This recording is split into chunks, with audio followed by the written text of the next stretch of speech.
मंडळी नमस्कार. आपण आज चोपडी गटातल्या नाझरा गावात आपण आलोय.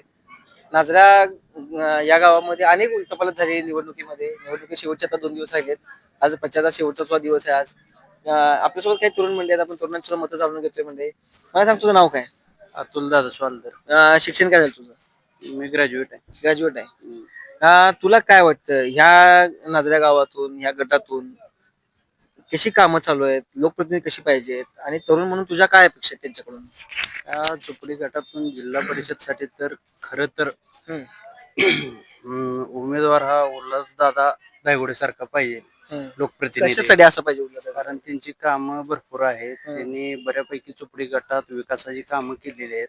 रोडचा संदर्भ असेल, कोणाचं पोलीस स्टेशनचं काम असेल, कोणाचं दवाखान्याचं, अशा बऱ्याच लोकांची त्याने समस्या सोडवलेली आहे. आणि दुसरी गोष्ट, त्यांनी कधी जातीपातीचं राजकारण केलेलं नाही.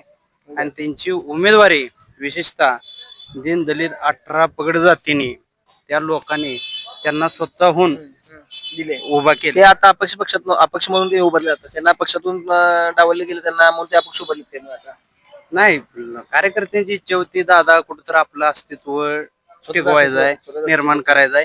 किती दिवस आपण लोकांच्या ह्याच्यासाठी करायचं. त्यामुळं कार्यकर्त्यांच्या आग्रहास्तव त्यांनी उमेदवारी फायनल ठेवलेली आहे.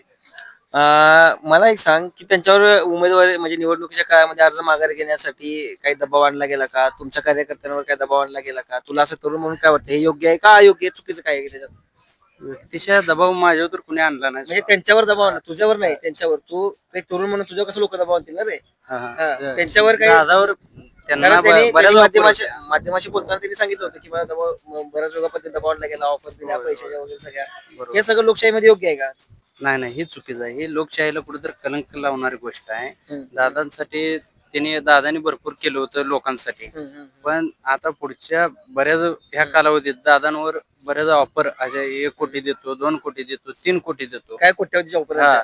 कितीतरी आलत्या. पण दादांनी ह्या वंचित सुशिक्षित घटकांचा विचार करून त्यांनी कुठल्याही आमिषाला बळी न पडता त्यांचा अर्ज कायम ठेवलेला आहे जनतेसाठी सेवा करायसाठी. आणि ते कायम सेवेत आहेत. इकडचा काही भाग, या गटातला काही भाग हा शेकापचा बालेकिल्ला सुद्धा मानला जातो. तुला काय वाटतं म्हणून तू बालेकिल्ला आता राहील का, बालेकिल्ला तडा जाईल, फुटेल कुठे बालेकिल्ला तू? विशेषतः बघायला गेलं तर चोपडी गट हा शेकापचा बालेकिल्लाच होता. आणि आता सध्या उल्हासदादा दायगुडे यांच्या नेतृत्वात पुढे काय होतंय ते तुम्हाला 9 तारखेला कळेल. आता तू म्हणतोय की होता बालेकिल्ला. आपण ज्या ठिकाणी आता बसलोय या ठिकाणी मागच्या 2-3 दिवसापाठीमागे शेकापची एक सभा झाली. दीपक आबा आणि डॉक्टर बाबासाहेब देशमुख या गटाची एक सभा झाली. या सभेमध्ये त्यांनी उल्हास दायगुडे पाटलांचं नाव न घेता, पण शेट्टी हे त्यांनी चिन्ह वापरत त्यांनी उल्हास दायगुडे पाटलांना बोलवले. आपल्या कळपात असो त्यांनी म्हणले आपल्याला.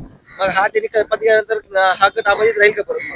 100% दादा जिकडे जाईल तिकडे विजय राहणार आहे. आणि दादा जिकडे जाईल तिकडे विजय राहणार. दादांना निवडून देण्यापाठीमागे तरुणांची भूमिका काय आहे? तू एक ग्रॅज्युएट आहे स्वतः. तरुणांची भूमिका आहे, उल्हास दायगुडे पाटलांना आपण निवडून दिलं पाहिजे कशासाठी? काय भावना, काय तुमच्या भूमिका, काय तुमच्या? आमची एकच भूमिका आहे की आमच्यासारख्या तरुणांनी बेरोजगार राहिलं नाही पाहिजे. कुठेतरी काम हाताला, कुठेतरी उद्योगधंद्यात पडलं पाहिजे. त्यासाठी दादांच्या मागे आम्ही खंबीरपणे उभा आहे. दादा येणाऱ्या काळात असे उद्योगधंदे, काम, कारण जिल्हा परिषदचा पैसा जो येतो, निधी जो येतो, तो प्रचंड प्रमाणात निधी असतो. त्या निधीचा काही वापर होईल का इकडे? 100% होणार. ते लोकप्रतिनिधी नसताना त्यांनी एवढे काम केलेत. मग लोकप्रतिनिधी झाल्यावर किती काम करतील ते कळेल ना. ते सध्या लोकप्रतिनिधी नाहीत, तर त्यांनी चोपडी गटात बरेच रोडचे काम असतील, लाईटीचे काम असतील, कोणाच्या हॉस्पिटलचे काम असेल, गोरगरीब पोलीस स्टेशन कचेरीचं काम असेल, एवढ्या पद्धतीने त्यांनी बारकाव्यानं काम केलंय. मग येणाऱ्या काळात ते नक्कीच काम करतील. आता ह्या चोपडी गटामध्ये राजकारणाच्या आणि निवडणुकीच्या इतिहासात पहिल्यांदा अशी गोष्ट घडते की निवडणूक सुरू होण्यापूर्वी किंवा निवडणुकी काळामध्ये अनेक कामं केली. डीपी असू द्या, लाईटचे डांब असू द्या, काही भागातले काही रस्ते असू द्या, मुरमीकरण, खडीकरण वगैरे, हे सगळं सुरू आतापर्यंत झालं नव्हतं. असं आता पहिल्यांदा होतं. तर म्हणून ह्या गोष्टी कसं बघतोय तू? काय वाटतं तुला, असं व्हायला पाहिजे की नाही व्हायला पाहिजे? एक आम्ही दिल्यासारखं आहे का लोकांना? आहे आता सध्या तर ही कामं होती ती आम्ही दिल्यासारख्या लोकांना. आचारसंहितेत कुठलीच कामं जरी मंजुरी असली तरी कामं होत नाहीत. तर पण ही कामं कशी काय होतात याकडे प्रशासनाने लक्ष देणं गरजेचं आहे. उल्हास दायगुडे पाटलांनी माध्यमाशी बोलत असताना त्यांनी याविषयी आवाज उठवला होता. त्यांचा आवाज प्रशासनाच्या कानामध्ये जाऊन धडकला, आवाज घुमला. त्याच्यानंतर प्रशासनाने सुद्धा त्याच्यावरती आज कारवाई करायला सुरू केली. प्रशासनाने अशी कामं असताना त्यांनी सांगितल्यानंतर प्रशासन कारवाई करते आता. आणि इन पब्लिक न्यूज सुद्धा याचा पाठपुरावा सगळा केला होता. या पाठपुराव्यातून काही कामं बंद होतात किंवा झालेल्या कामं कारवाई होणार सुद्धा आहेत. मग तरुण म्हणून कारवाई व्हायला पाहिजे की नाही व्हायला पाहिजे. आणि सगळ्यात महत्वाचं म्हणजे लोकांना ही कामं होत आहेत, लोकांची आज कामं ते चांगल्यासाठी आहे का लोकांसाठी. मग नाही, हे झालेलं काम कामं चांगलं आहे का लोकांना. कामं चांगलीच आहेत कारण ही सोडा. कामं बंद होण्यासाठी सुद्धा काही लोकांनी प्रयत्न केले होते. नाही नाही, कामं हे नागरिकांसाठी चांगलीच आहेत सोडा, पण ही कामं इलेक्शनच्या आधी व्हायला पाहिजे होते. हे इलेक्शनच्या टप्प्यात होत आहेत. तर खरं तर हे प्रशासन याकडे लक्ष देईल, बघेल काय त्यांचा काय विषय आहे तो बघेल. जी कामं आता गरज होते ती करतात, कामं होणार चांगलीच कामं आहेत. लोकांचा यातनं फायदाच होईल आणि फायदा लोकांनी करून पण घेतला पाहिजे. उल्हास दायगुडे पाटील असं नेतृत्व आहे की ज्यांनी स्वतःकडे पद नसताना अनेक कामं केली या काळात लोकांसाठी, तरुणांसाठी त्यांनी झटत गेले. जर पद आलं तर तरुणांना वाटतं की जर पद आलं तर त्यांच्याकडे खूप काही कामं होऊ शकतात. तरुणांना बेरोजगारी असेल किंवा इतर अनेक गोष्टी असतात, त्या गोष्टी बदलतील. त्यामुळे तरुण त्यांच्या सोबत आहेत. जवळून तुम्ही त्यांना बघता, तुम्हाला असं कधी वाटतं का उल्हास दायगुडे पाटलांनी एखादं आपण काम सांगितलं आणि त्यांच्याकडून ते झालं नाही, असं कधी काही जाणवलंय का कधी कुठल्या एखाद्या मोमेंटला. कारण बऱ्याच वेळा असतं की काम आपण सांगत असतो कधी होत नसत, असं कधी झालंय का.